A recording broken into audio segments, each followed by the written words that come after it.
Dale. I am here today to let you know about something awesome that I received this morning, and it is called the FireLord Colorful Tank. I believe it's called the Colorful, maybe it's called the FireLord. I can't ever get these answers until I spend time with it and do my research, which I have not done yet. And when you take the top off, it looks like this within the box. And they are this beautiful resin tank. They remind me a lot of the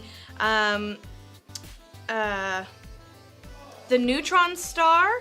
Here you go.